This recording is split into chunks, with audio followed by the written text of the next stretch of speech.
Hey everybody, this is Tim with Op-Ed Daily. Penn State geneticist Yinong Yang has created a browning-defying mushroom, Agaricus bosporus. What he did was he used a CRISPR method and removed genetic code from the white button mushroom that produces what's called PPO, or polyphenol oxidase.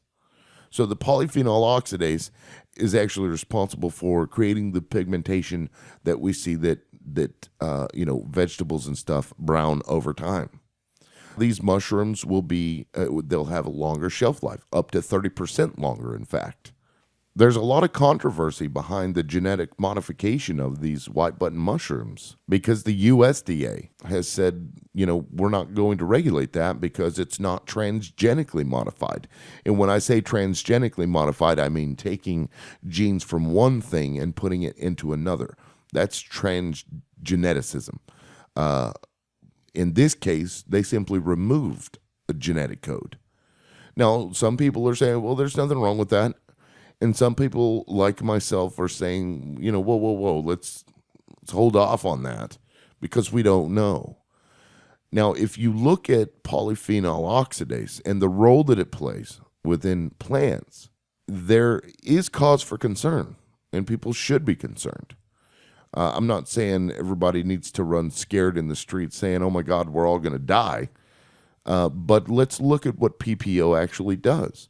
So PPO takes a direct role in the metabolism of tyrosine, as well as the metabolism of phenolic compounds like fumaric acid and catechin. I'm not sure if I'm pronouncing that correctly, but nonetheless. And it also regulates cell death, at least in walnuts, because I read over the study that they did on polyphenol oxidase, and these are some of the things that they found. Now, tyrosine. It plays a direct role in the metabolism of tyrosine. If we go to the human body and look at tyrosine, tyrosine actually gets converted into L-DOPA. It's converted into L-DOPA by the enzyme tyrosine hydroxylase. Now, that dopamine is a neurotransmitter.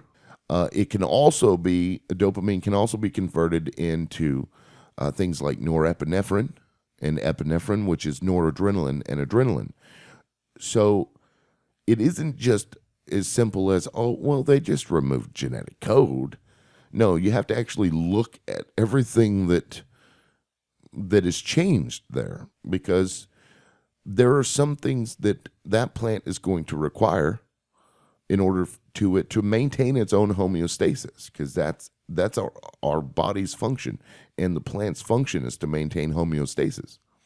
Another thing that PPO was responsible for, at least in plants, was to help fight off infectious diseases. So you remove that, now what do you have? You have a plant that is more susceptible to disease. I think that's cause for concern, at least a little bit, and I don't think people are wrong when they say that, when they say, we should probably take a step back here and stop ingesting things like this, honestly, because we just don't know.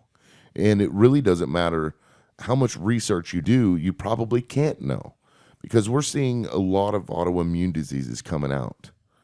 And we've seen that since the industries, the food industry has started putting in preservatives and started transgenically modifying food.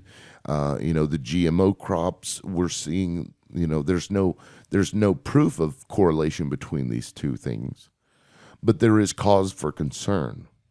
And now that the USDA is coming out and said, hey, we're not going to regulate it, we're not going to look into it because it's not transgenically modified, I think that is cause for concern.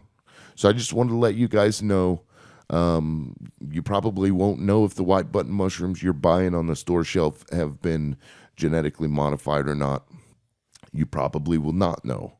But we should, I think, call for legislation that forces any, agribusiness that produce these genetically modified crops, they should have to label that. Because we as citizens should be allowed to make a determination for ourselves whether we want to ingest genetically modified food or not. I don't think that's an unreasonable thing to ask. If you agree or disagree, please let me know in the comment section. Share this video and like it as well. But that's it for now, guys. This is Tim with Op-Ed Daily. Peace out.